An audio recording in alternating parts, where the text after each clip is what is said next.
Um minuto, porque senão eu não consigo terminar no tempo. Vai, Rô. Oi, não, a perda mais difícil para mim foi a do meu irmão, né? A gente ter perdido o nosso irmão. Então foi algo muito duro que a gente está tentando se reerguer ainda. É só isso. Legal. Laerte, o Marquinhos vai pegar aqui o microfone.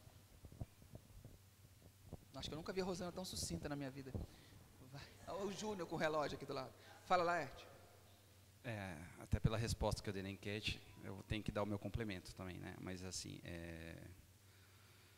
eu quando tinha 15 anos, eu era para estar numa viagem com amigos, só que a pessoa que estava dirigindo o carro não era uma pessoa do nosso convívio. Meu pai não estava em casa, mas eu liguei para ele: pai, posso ir em tal lugar? Era uma cidade próxima. Por algum motivo meu pai falou: não, eu não conheço essa pessoa, não vai.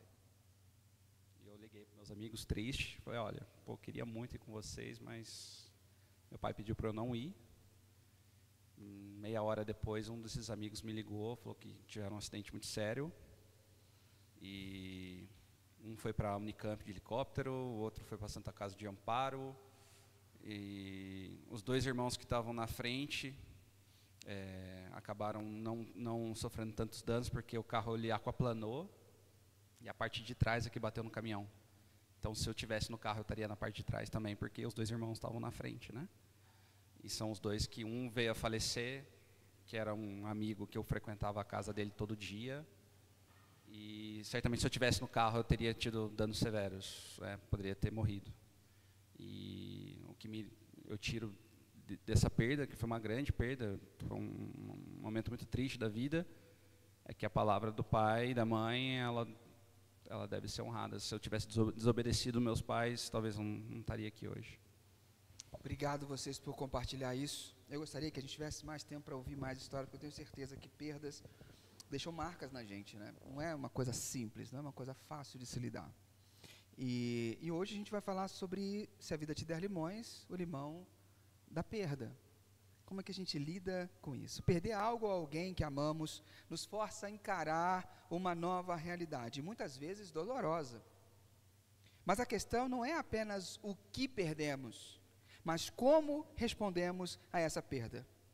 Será que a gente pode encontrar esperança no meio das nossas maiores perdas? Será que tem como reverter essa situação? E hoje eu quero compartilhar uma história de perda com você muito grande, e vários exemplos de perda, para inspirar você. E o maior exemplo que a gente vai trabalhar é a história de Ruth e Noemi. E essa história vai nos ensinar como trabalhar a perda. Você já ouviu falar nessa história, a história de Ruth e Noemi? Você conhece? Levanta a mão quem conhece essa história. Ok, então nós temos dividido quem conhece e quem não conhece. Vamos começar falando de perdas, né? Vamos começar falando de perdas. Alguém já ouviu falar no Walt Disney? Alguém já ouviu falar? Walt Disney? Então, o Walt Disney, ele teve o seu primeiro estúdio, faliu. Não perceberam ainda. O Walt Disney teve o primeiro estúdio dele que faliu, pegou fogo e ele perdeu o direito do seu maior personagem. Ele perdeu o direito sobre ele. E ele chegou numa situação de com apenas $40 no bolso. E mais nada. E ele usou essa tragédia, essa perda como trampolim, porque ele morava num lugar muito zoado, porque ele não tinha dinheiro, e nesse lugar tinha um rato. E ele não matou o rato, ele conviveu com o rato. E aí ele teve a ideia de criar o Mickey Mouse. A partir dessa perda, o que parecia uma perda irreparável se tornou o início de um império mundial. Ok? Então, isso é só para a gente começar a perceber que perdas não são o fim. Perdas podem ser o começo de alguma coisa. E eu quero compartilhar com você a história de Ruth e Noemi. Eu quero ler o texto, se você puder, você pode ler comigo aí.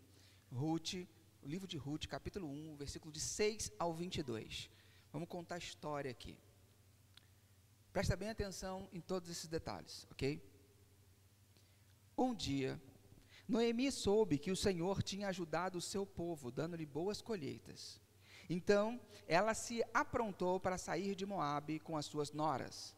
Elas saíram a fim de voltar para Judá, mas no caminho, Noemi disse às noras: voltem para casa e fiquem com as suas mães.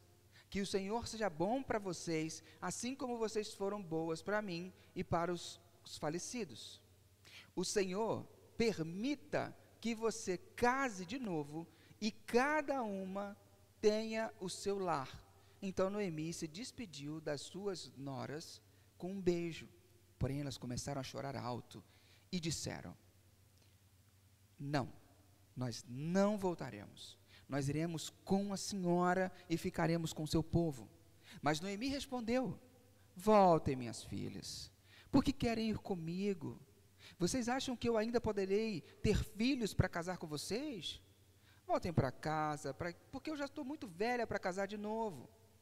Pois ainda que eu tivesse esperança de casar outra vez, ou mesmo que casasse esta noite e chegasse a ter filhos, será que vocês iriam esperar até que eles crescessem para vocês casarem com eles? É claro que não. Minhas filhas, o Senhor está contra mim.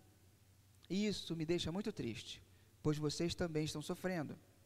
Aí elas começaram a chorar alto outra vez.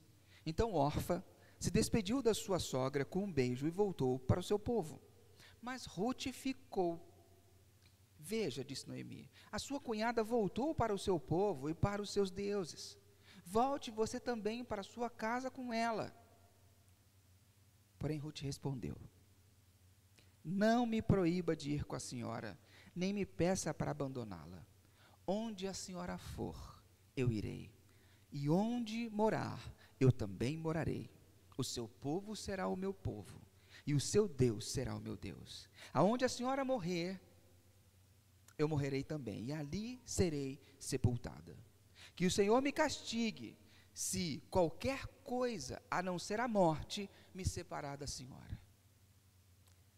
Como Noemi viu que Ruth estava mesmo resolvida a ir com ela, não disse mais nada. E elas continuaram a viagem até Belém. Quando chegaram lá, toda a cidade ficou agitada por causa delas. E as mulheres perguntavam: esta é Noemi? Porém ela respondia: não me chame de Noemi, a feliz. Chamem de Mara, a amargurada, porque o Deus Todo-Poderoso me deu muita amargura. Quando saí daqui eu tinha tudo, mas o Senhor me fez voltar sem nada.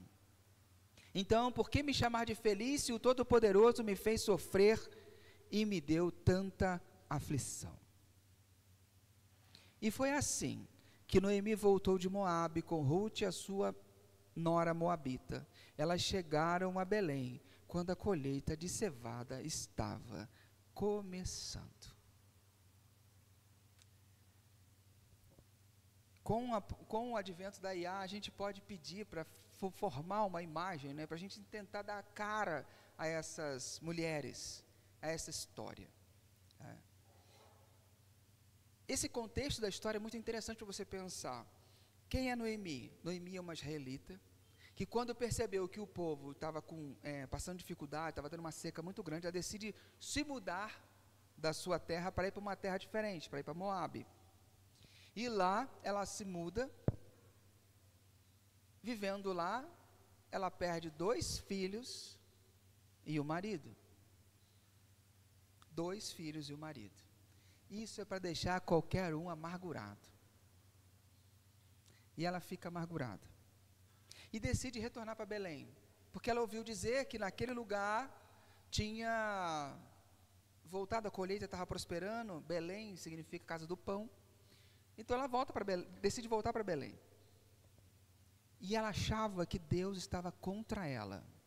É normal nós acharmos Deus contra nós quando Deus recrimina algumas atitudes nossas. Porque no fundo, ela achava que quando os deuses eram territoriais na cultura do povo. E o Deus de Israel era um Deus que cuidava do povo de Israel e deu uma terra prometida para eles, eles deviam ficar naquele lugar. Não deveriam ir para outro lugar. Então, quando ela se muda, há um consenso, até entre os comentaristas, de que ela rompeu com o Deus da aliança e foi buscar viver sob o seu próprio aspecto e achar e vencer na vida. Ela virou imigrante, foi para Moabe. E lá, ela sofre essa tragédia familiar. E Ruth é a nora, que perde o marido e perde o sogro. Para alguns, pode até chamar de livramento, mas não era não. Não era livramento. Eu vou te mostrar o porquê que esse negócio é muito sério. Ela perde o marido, o cunhado e o sogro. E decide seguir a sua sogra, a sua fé e o seu povo. E nisso ela renuncia à sua identidade cultural, ela renuncia o seu Deus e renuncia a sua família. Ela renuncia a sua família. O que nós temos aqui? 2 mulheres com o mesmo limão, o limão da perda. Concorda? Até aqui estamos juntos? Só que cada uma lida com o limão de uma forma. Então são 2 mulheres, formas diferentes de lidar. São 2 bandas do mesmo limão. Porque o sofrimento chega para cada um de forma diferente. A gente vai analisar as 2 bandas de forma diferente. A banda que Noemi decidiu escolher foi a banda da amargura. 2 bandas do mesmo limão. Noemi decidiu pela banda da amargura. E como que ela lidou com isso? Vamos lá. Tem algumas informações importantes aqui. No versículo 13 e o versículo 20, a gente tem uma configuração de como ela estava. Ela diz: o Senhor está contra mim. Deus está contra mim. Versículo 20 ela fala: não me chame de Noemi, a feliz, mas me chame de Mara, amargurada, porque o Todo-Poderoso me deu muita amargura. Você já ouviu falar nas 5 fases do luto? Já ouviu falar? Nas 5 fases do luto? Então, teve uma psiquiatra, uma psicóloga, uma estudiosa, Elizabeth Kubler, que ela desenvolveu o que se chama de 5 fases do luto, que é o processo que você passa, não linear, mas você passa durante a perda de alguma coisa. Quando você perde um sonho, uma amizade ou a perda de alguém. Então, esses 5 estágios ela configurou da seguinte maneira: o primeiro estágio é a negação. É a reação inicial em que a pessoa se recusa a aceitar a perda. Não pode ser. Não é possível. Não é verdade. O segundo estágio é a raiva, sentimento de frustração e revolta contra a perda. Você se revolta contra Deus, contra todo mundo. E o terceiro estágio é o estágio da barganha. É uma tentativa de negociar com Deus ou o destino para reverter essa situação. Já viu aquelas promessas que a gente faz e a pessoa se frustra? É aqui. Eu orei tanto, mas o Senhor não tirou minha mãe de lá. Eu orei tanto, mas você não salvou meu pai. Eu orei tanto e essa situação não se reverteu. É nesse estágio que a gente tenta fazer a barganha e muitas vezes a gente se frustra, porque a gente quer reverter a perda. É nesse estágio que a gente faz promessas, dependendo da sua cultura religiosa. Deus, eu te prometo que se você me livrar dessa, se amanhã eu tirar uma nota boa da prova, eu vou fazer isso, isso e isso. Se meu bichinho não morrer, sair do veterinário ileso, eu faço isso, isso e isso. É nesse estágio que a gente faz barganhas, e a gente acaba arrumando problema para o resto da vida. Eu já te contei do meu amigo que fez uma barganha com Deus sobre refrigerante, não contei? Então ele está nesse BO para o resto da vida. E o quarto estágio é da depressão, que é uma tristeza profunda quando a realidade da perda se instala. Perdi. Caramba. E agora? O que eu faço? E o quinto estágio é da aceitação. É a fase final em que a pessoa finalmente aceita a perda e começa a buscar formas de seguir em frente. Se você não passa por esses estágios, chega ao ponto de seguir em frente, alguns pedaços seus vão ficar pelo caminho. Então a gente precisa passar por esses processos, não lineares, mas para a gente poder chegar ao estágio de seguir em frente, não maculando. Pelo que eu percebi da história de Noemi, a Noemi está no estágio 4, de depressão. Ela está no estágio de tristeza profunda, onde a realidade da perda dos seus filhos e do seu marido se instalou na vida dela, e ela cria que Deus estava contra ela, porque tirou o marido dela, que tirou os filhos dela, porque que Deus era esse, como é que Deus poderia fazer um negócio desse, logo com meu filho, com meus filhos e com meu marido, e ela chega ao ponto de mudar seu nome, ela fala, não me chame mais de feliz, me chame de amargurada, e isso revela o seu estado emocional, ela está muito detonada.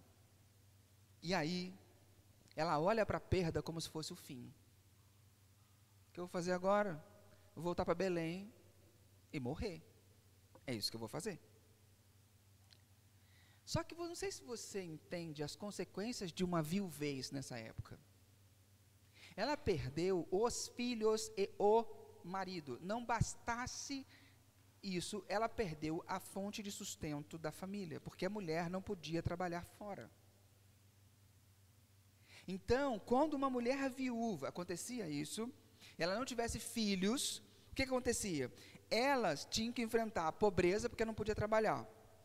Ela podia ser exposta à exploração sexual, porque no último caso ela se vendia para poder botar alimento em casa, e ela dependia, ou então ela dependia da caridade das pessoas, de esmola, de doação. Tinha uma regra em Israel, que os donos de plantação não poderiam colher de duas formas. Quando eles estivessem debulhando as espigas, as que caíssem no chão, eles não deveriam abaixar, pegar para pôr no cesto, deveria deixar para as viúvas, para os órfãos e para os estrangeiros. E nas bordas da plantação, eles não colheriam, para que as viúvas, os órfãos e os estrangeiros pudessem colher nessa borda da plantação. Então era comum em tempo de plantação, as mulheres irem para as plantações e ficar atrás dos catadores, e o que caía, elas pegavam e iam fazendo a colheitinha delas. Era isso, ou virar mulher da vida. Era o que tinha. Você entende a situação? Concorda comigo que uma mulher com 2 filhos adultos, que já foi casada, que perdeu os 2 filhos e o marido, ela não deveria estar num shape muito agradável para se vender na rua, concorda comigo? Então, se não conseguisse nada, quem que ia para o açougue? Você percebe aonde essa mulher está se metendo? Quando ela decide ficar com a sogra? Você consegue perceber? Vamos configurar isso aqui. A Noemi, ela está com o coração tão quebrado, tão destruído, que ela entende que é o fim. Mas o Salmo 34 diz: o Senhor está perto dos que têm coração quebrantado e salva os de espírito abatido. Deus está perto de quem sofre. O salmista diz. A amargura pode nos cegar para o que Deus ainda está fazendo na nossa vida. Você pode não perceber. Deus estava preparando algo novo para ela sem ela perceber. Deus já estava preparando, porque a notícia já tinha vindo. Tem pão na casa do pão. Tem alimento em Belém. A notícia veio, e a partir disso Deus iria começar a restauração.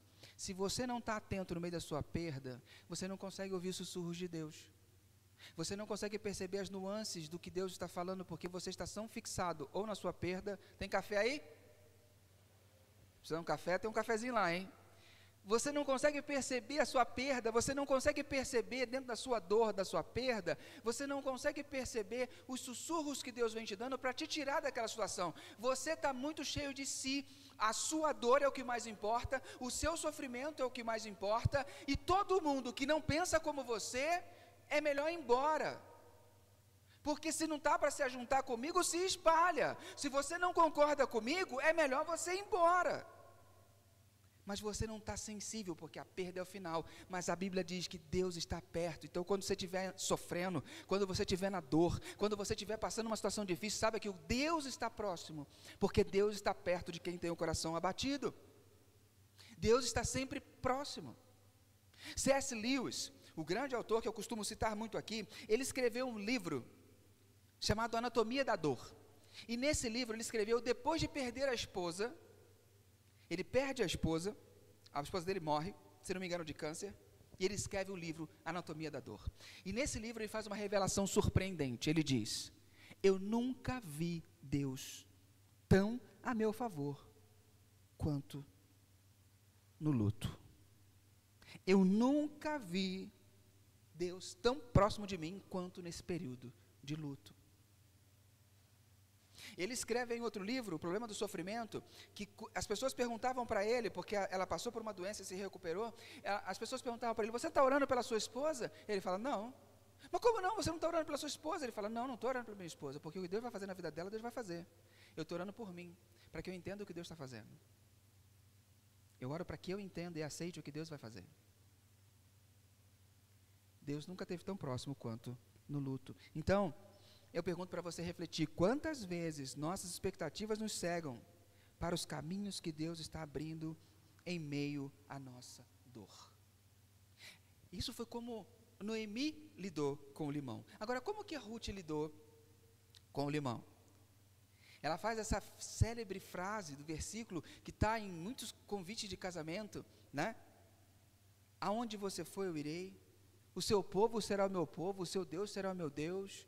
Ela faz essa declaração de fidelidade extrema e absoluta.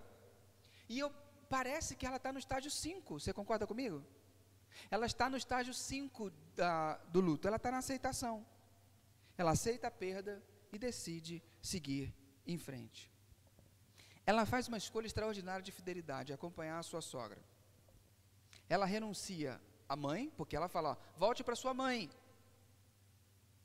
Ela renuncia à mãe, renuncia à família, renuncia tudo para seguir a sua sogra. Quem faz isso, gente? Fala para mim. Quem faz isso, gente? Essa mulher é abençoada demais. Ela renuncia tudo pela sogra. Eu sei que você está pensando na sua aí.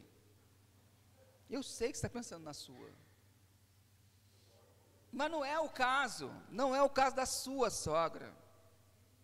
É o caso da sogra dela. Pensa comigo. Vamos raciocinar, vamos meditar. O limão dela, a banda do limão dela gerou, em Noemi gerou amargura. Nela gerou amor e fidelidade. A sua fidelidade e confiança colocaram ela num caminho de redenção. Ela entra agora numa história de redenção. Ela renuncia, e essa palavra está muito escassa nos nossos dicionários de hoje, renúncia. E ela renuncia para entrar num caminho de redenção, porque ela entendeu que era o que Deus queria dela. Você precisa pensar na vida como se fosse uma plantação. Às vezes, nós passamos por invernos rigorosos, onde tudo parece morrer. Há todos os anos eu tento plantar lixia lá em casa. Uma sementinha de lixia, todo ano. E ela sempre, em determinado momento da vida do ano, ela morre, fica seca. Esse ano eu falei assim, não vou arrancar, vou deixar. Tinha 2 mudinhas de lixia lá. Uma parece que morreu, a outra estava sequinha igual. Aí eu descasquei o caulezinho dela, desse tamanhozinho assim. Ela está viva lá dentro. Eu falei, fica aí. Aleluia, vai ficar. Glória a Deus. Um dia vai virar uma árvore. No inverno, as plantas perdem as folhas. A coisa fica mais árida, fica mais feia, mas é ali que a gente planta sementes que vão germinar para a vida. Durante esse tempo é que a terra é preparada para receber uma nova colheita. É durante o seu sofrimento, é durante as suas dores. Então tudo tem um tempo determinado. Há tempo de chorar, mas há tempo de seguir em frente.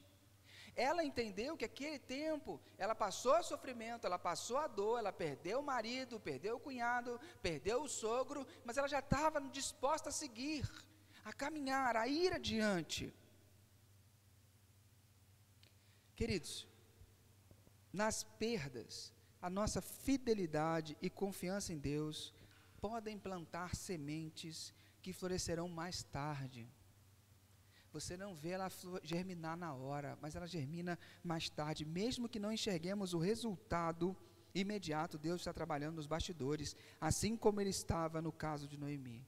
Charles Spurgeon, um grande pregador dos Estados Unidos, de Chicago, há anos atrás, muitos anos atrás, ele dizia, nas mãos de Deus, até nossas lágrimas se tornam sementes de uma colheita maior.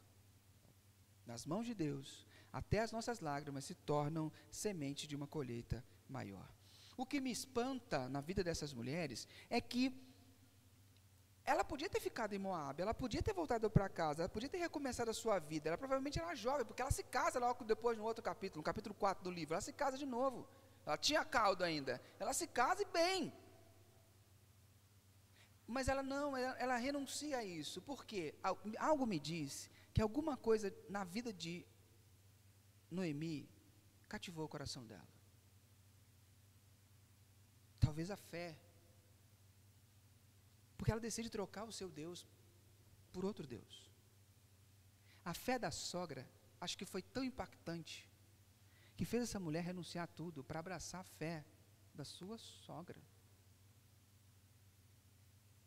Olha a diferença que ela fez na vida da sua nora.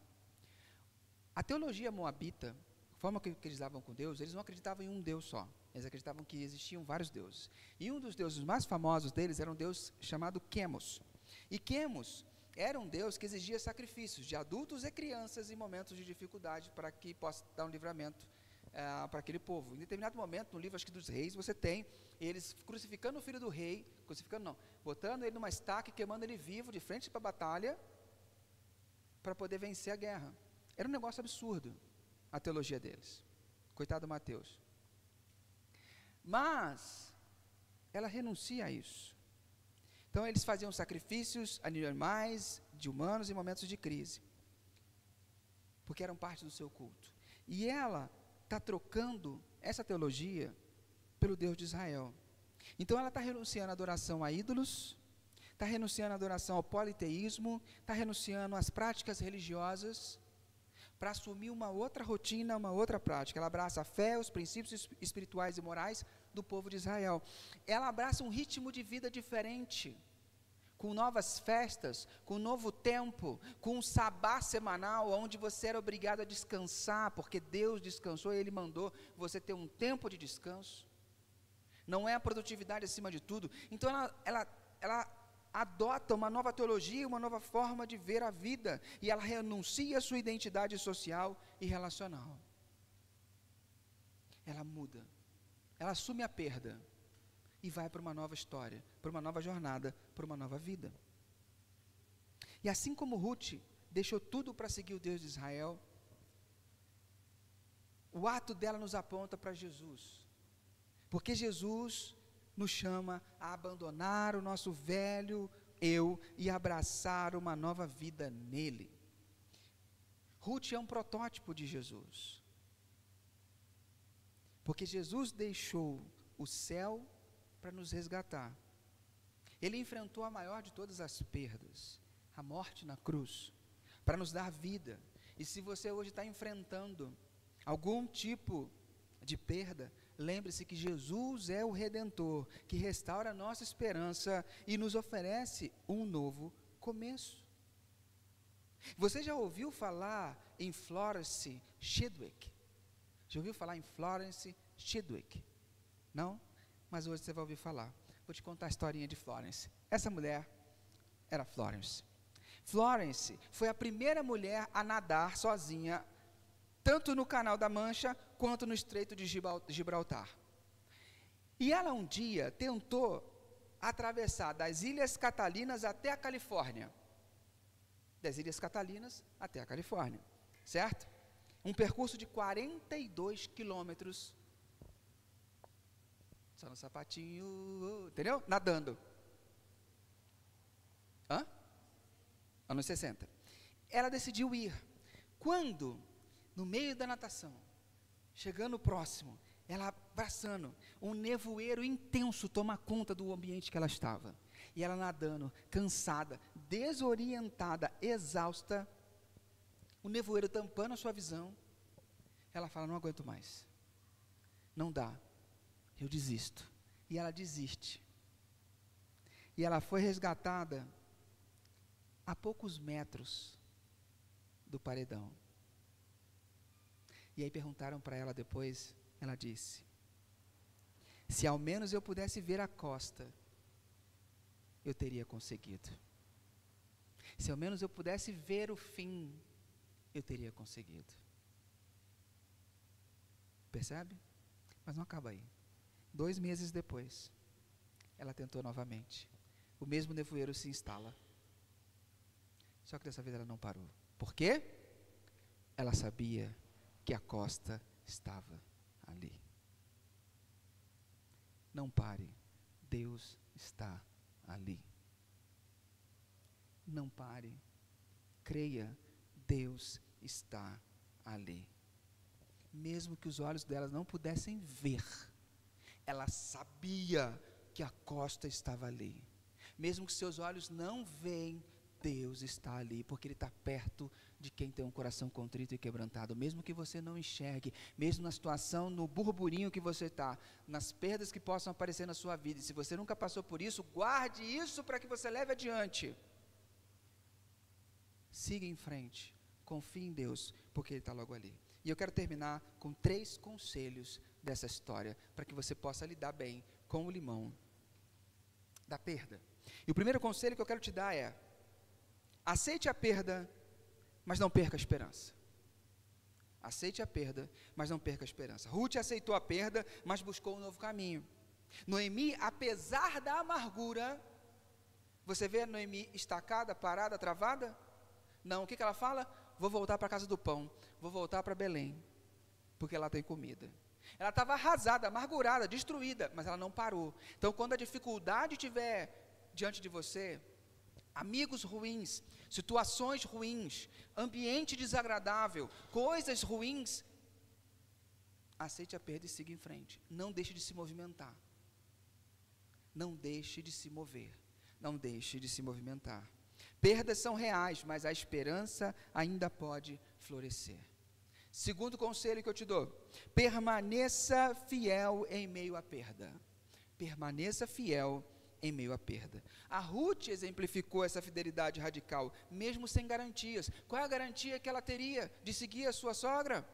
Nenhuma, mas ela diz: o seu Deus será o meu Deus, porque o que eu vejo na sua vida, mesmo a sogra falando, Deus está contra mim, ela fala, eu quero esse Deus para mim, porque o seu Deus será o meu, o seu povo será o meu. Ela não deixou, ela permaneceu fiel em meio à perda. A renúncia faz e sempre fará parte da nossa história. Se você não consegue lidar com renúncias, você vai ter uma vida muito difícil. A vida é cheia de renúncias. Como a Sabrina falou aqui, adultos fazem o que é preciso.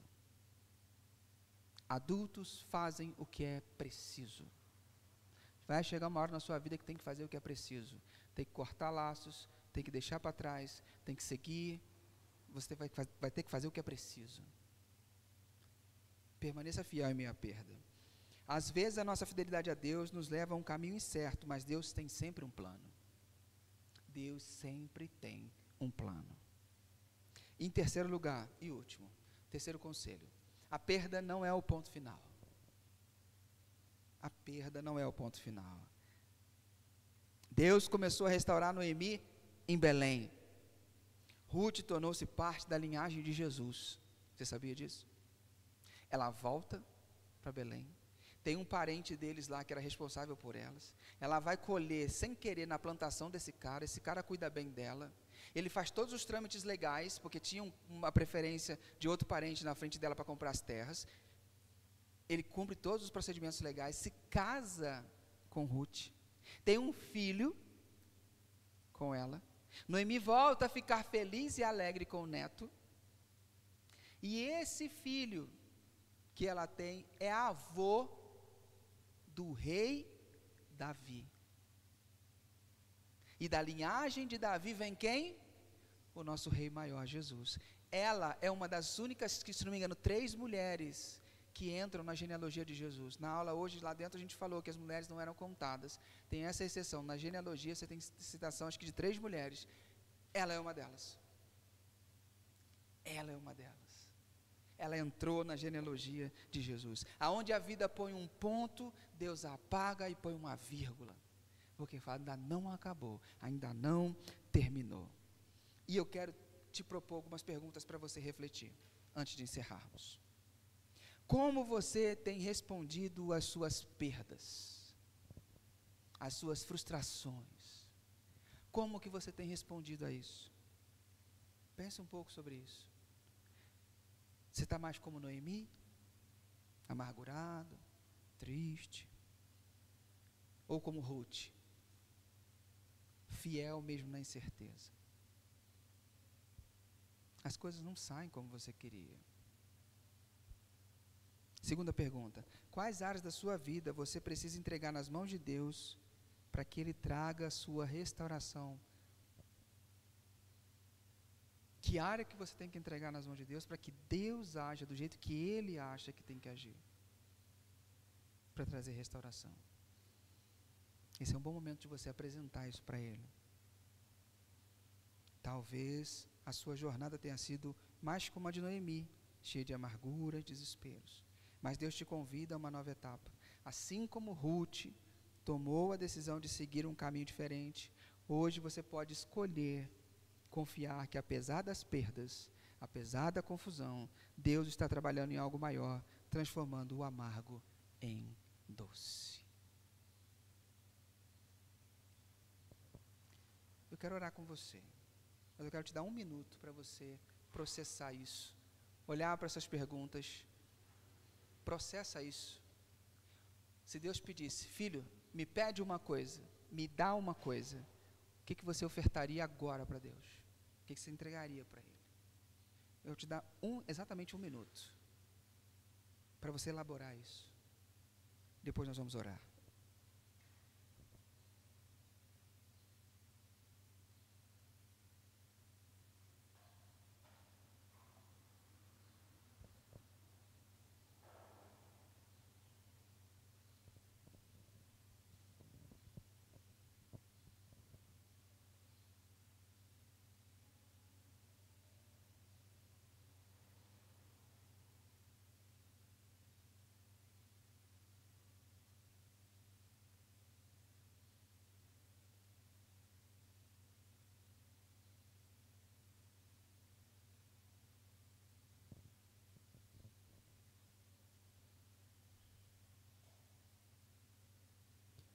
Paizinho querido, nós queremos te pedir força e confiança. Assim como Ruth teve nos momentos de incerteza, ajuda a gente, ó Deus, a sair da amargura, ir para a aceitação e encarar a vida de frente. É difícil para nós, muitas vezes, elaborar que as coisas não saiam como a gente gostaria, porque nosso pensamento é tão fechadinho, tão perfeitinho. E às vezes você vem com ideias, com coisas, e até usando pessoas para falar tudo ao contrário do que a gente estava esperando. E isso nos frustra. Às vezes a gente está elaborando nossa vida com vários princípios, e você vem e diz, isso não é legal. E nosso primeiro momento é dizer, nossa, que chato, nossa, que religioso. Mas no fundo, isso é o teu amor por nós, nos perseguindo, indo atrás de nós, nos apontando o caminho para a verdadeira vida. Não há vida longe de você. Você é o único Deus verdadeiro, o único Deus que existe de fato. Então, Pai, tira a gente das ilusões e nos ajude a superar essas perdas, porque em você nós podemos confiar. Fortalece o nosso interior. Nós te entregamos o que elaboramos, o que teu Espírito Santo fez nos refletir nessa manhã. Nós te entregamos e pedimos a tua ajuda. Que ao decorrer do dia de hoje possamos voltar a visitar essa decisão ou esse pensamento, para que possamos elaborar melhor isso e viver, ó Deus, uma cura aos corações amargurados pela perda. Eu peço que o Senhor sare. Você sarou Noemi, deu nova vida, um novo presente, você redimiu a vida dela. Redime a nossa tristeza, a nossa decepção. Redima-nos, ó Deus, em nome de Cristo. Nós te pedimos e entregamos a Ti as nossas vidas, as nossas dores, os nossos sentimentos. Amém. Despedido do pessoal que está em casa, que Deus abençoe e guarde vocês. Até semana que vem.